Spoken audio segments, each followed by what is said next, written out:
اعوذ باللہ من الشیطان الرجیم بسم اللہ الرحمن الرحیم رب اشرح لی صدری ویسر لی امری واحلل عقدۃ من لسانی یفقہوا قولی۔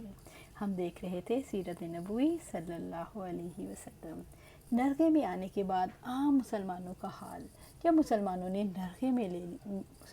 نرغے میں لیے جانے کی کارروائی دیکھی تو اتھل پتھل اور بدنظمی کا شکار ہو گئے اور کوئی متحدہ موقف اختیار نہ کر سکے۔ چنانچہ بعض نے جنوب کی طرف فرار اختیار کیا اور مدینے جا پہنچے، بعض احد کی گھاٹی کی طرف بھاگے اور اسلامی کیمپ میں پناہ گیر ہوئے، بعض نے رسول اللہ صلی اللہ علیہ وسلم کا رخ کیا اور جلدی سے آپ صلی اللہ علیہ وسلم کے پاس پہنچ کر آپ صلی اللہ علیہ وسلم کے دفاع میں لگ گئے۔ اکثر مسلمان نرغے کے اندر اپنی جگہوں پر ثابت قدم رہ کر گھیرنے والوں سے لڑتے بھڑتے رہے، لیکن چونکہ کوئی شخص منظم طور پر ان کی قیادت نہیں کر رہا تھا، اس لیے ان کی صفوں پر انتشار اور بدنظمی غالب رہی۔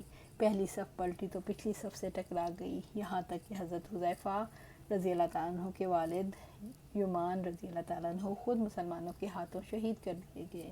اس کے بعد مسلمانوں نے نبی صلی اللہ علیہ وسلم کے قتل کی خبر سنی تو ان کا رہا سہا ہوش بھی جاتا رہا، ان کا جوش سرد پڑ گیا اور ٹوٹ کر رہ گئے، حتیٰ کہ کتنوں ہی نے لڑائی چھوڑ دی، جبکہ کچھ دوسروں کو جوش آ گیا اور انہوں نے کہا اٹھو اور جس بات پر رسول اللہ صلی اللہ علیہ وسلم نے جان دی ہے اسی پر تم بھی جان دے دو۔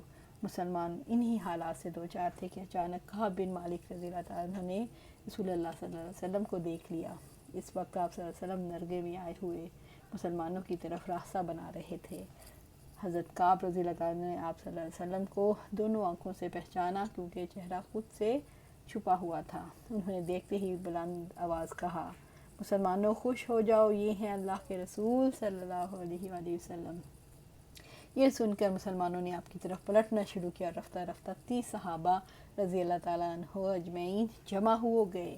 مشرکین نے ان کی واپسی کی راہ روکنے کی ہر ممکن کوشش کی لیکن ناکام رہے، اور اس کوشش میں ان کے 2 آدمی بھی کام آ گئے۔ اس حکیمانہ تدبیر نے مسلمانوں کو نجات تو مل گئی، لیکن تیر اندازوں نے جو غلطی اور رسول اللہ صلی اللہ علیہ وسلم کے حکم کی مخالفت کی تھی اس کی بھاری قیمت چکانی پڑی۔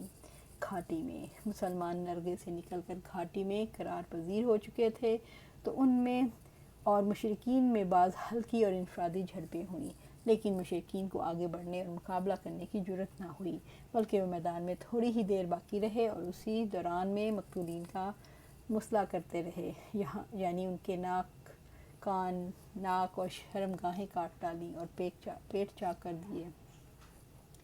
ہند بنت عتبہ نے حضرت حمزہ رضی اللہ تعالیٰ عنہ کا پیٹ چاک کر کے ان کا کلیجہ نکالا، اس کو چبایا لیکن نگل نہ سکی، اس لیے پھینک دیا، اور کان، ناک وغیرہ کے ہار اور پازیب بنائے۔ ادھر ابی بن خلف نے بڑے گھمنڈ کے ساتھ گھاٹی کا رخ کیا۔ اس کا دعویٰ تھا کہ وہ رسول اللہ صلی اللہ علیہ وسلم کو قتل کرے گا، لیکن اس کے برعکس آپ صلی اللہ علیہ وسلم نے اس کو خود اور زرہ کے درمیان حلق کے پاس ایک چھوٹی سی نیزے سے ایسی ضرب لگائی کہ اپنے گھوڑے پر کئی بار لڑک گیا اور بیل کی طرح چنگھاڑتا ہوا قریش کے پاس پلٹا، پھر واپس میں مکہ کے بالکل قریب مقام صرف پر پہنچ کر مر گیا۔ اس کے بعد قریش کے چند آدمی آئے، ان کی قیادت ابو سفیان اور خالد بن ولید کر رہے تھے۔ یہ پہاڑ کے بعض اطراف میں چڑھ گئے۔ حضرت عمر بن خطاب رضی اللہ تعالیٰ عنہ اور مہاجرین کی ایک جماعت نے لڑ کر انہیں پہاڑ سے نیچے اتار دیا۔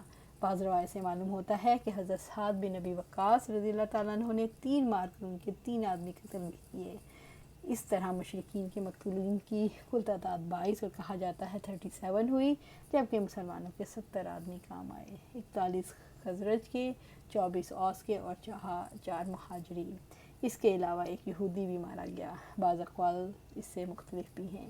ابو سفیان اور خالد بن ولید نے آخری ناکام کوشش کے بعد مکہ واپسی کی تیاری شروع کر دی۔ ادھر آپ صلی اللہ علیہ وسلم جب گھاٹی کے اندر مطمئن ہو چکے تو حضرت علی رضی اللہ تعالیٰ عنہ نہراس سے، جو احد کے اندر ایک چشمہ ہے، پانی لے آئے اور آپ صلی اللہ علیہ وسلم کو پینے کے لیے پیش کیا۔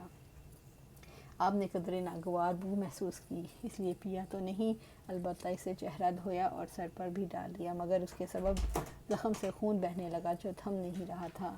لہٰذا حضرت فاطمہ رضی اللہ عنہا نے چٹائی کا ایک ٹکڑا جلا کر اس پر راکھ چپکا دی اور خون تھم گیا۔ پھر محمد بن مسلمہ رضی اللہ تعالیٰ عنہ خوش ذائقہ پانی لے آئے جسے آپ صلی اللہ علیہ وسلم نے پیا اور انہیں دعائے خیر دی۔ زخم کے سبب ظہر کی نماز آپ صلی اللہ علیہ وسلم نے بیٹھ کر پڑھی اور صحابہ رضی اللہ تعالیٰ عنہ نے بھی آپ صلی اللہ علیہ وسلم کے پیچھے بیٹھ کر ہی نماز ادا کی۔ اسی اثنا میں انصار اور مہاجر کی کچھ عورتیں بھی آ پہنچیں، جن میں حضرت عائشہ، سلیم اور سلیت رضی اللہ تعالیٰ عنہ تھیں۔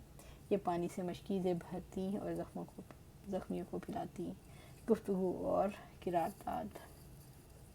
جب مشرکین واپسی کے لیے پورے طور پر تیار ہو چکے تو ابو سفیان جبل احد پر نمودار ہوا اور بآواز بلند بولا، کیا تم میں محمد صلی اللہ علیہ وسلم ہیں؟ کسی نے جواب نہ دیا۔ اس نے پھر کہا، کیا تم میں ابو قحافہ کے بیٹے ابو بکر ہیں؟ کسی نے جواب نہیں دیا۔ اس نے پھر کہا، کیا تم میں عمر بن خطاب ہیں؟ اب بھی کسی نے جواب نہ دیا۔ انہیں نبی صلی اللہ علیہ وسلم نے جواب دینے سے منع کر رکھا تھا۔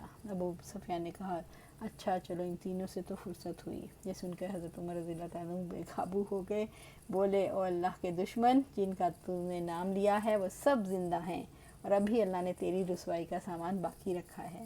ابو سفیان نے کہا، تمہارے مقتولین کا مسئلہ ہوا ہے، میں نے اس کا حکم دیا تھا، نہ برا منایا ہے۔ پھر اس نے نعرہ لگایا، حبل بلند ہو۔ نبی صلی اللہ علیہ وسلم نے صحابہ کو جواب سکھایا تو انہوں نے کہا، اللہ اعلیٰ و برتر ہے۔ ابو سفیان نے پھر نعرہ لگایا، ہمارے لیے عزا ہے اور تمہارے لیے کوئی عزا نہیں۔ نبی صلی اللہ علیہ وسلم نے پھر جواب سکھایا۔ صحابہ نے کہا، اللہ ہمارا مولا ہے اور تمہارا کوئی مولا نہیں۔ اس کے بعد ابو سفیان نے کہا، کتنا اچھا کارنامہ رہا، آج کا دن جنگ بدر کے دن کا بدلہ ہے اور لڑائی ڈول ہے۔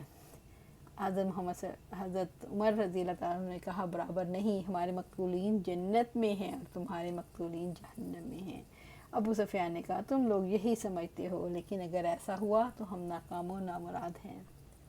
پھر ابو سفیان نے حضرت عمر رضی اللہ عنہ کو بلایا اور کہا، عمر، میں اللہ کا واسطہ دے کر پوچھتا ہوں، کیا ہم نے محمد کو قتل کر دیا ہے؟ حضرت عمر رضی اللہ عنہ نے کہا، واللہ نہیں، وہ اس وقت تمہاری باتیں سن رہے ہیں۔ ابو سفیان نے کہا، تم میرے نزدیک ابن کمیہ سے زیادہ سچے اور راست باز ہو۔ اس کے بعد ابو سفیان نے پکار کر کہا، آئندہ سال بدر میں پھر لڑنے کا وعدہ ہے۔ رسول اللہ صلی اللہ علیہ وسلم نے ایک صحابی سے فرمایا، کہہ دو ٹھیک ہے، اب یہ بات ہمارے اور تمہارے درمیان طے ہے۔ مشرکین کی واپسی انشاءاللہ کل دیکھیں گے۔ اللہ سبحانہ تعالیٰ سے دعا ہے، جس ہمت اور جذبے سے صحابہ کام کرتے تھے، ایک آواز پر لبیک کہتے تھے، ہمیں بھی چاہیے، ہمارے اندر بھی ایسا ایمان ہو کہ اللہ سبحانہ تعالیٰ کی ایک فرمان پر، اللہ پاک صلی اللہ علیہ وسلم کے ایک حکم پر جو ہم پڑھیں اسی وقت اس پر عمل کرنا شروع کر دیں۔ اللہ سبحانہ تعالیٰ ہمیں ایسا ایمان دے جو ہمیں چلائے۔ اللہ سبحانہ تعالیٰ ہم آپ صلی اللہ علیہ وسلم کے نقش پا پر چلیں اور اللہ سبحانہ تعالیٰ ہمیں آپ صلی اللہ علیہ وسلم کے نقش پا پہ چلاتے چلاتے جنت الفردوس تک پہنچا دے۔ آمین یا رب العالمین۔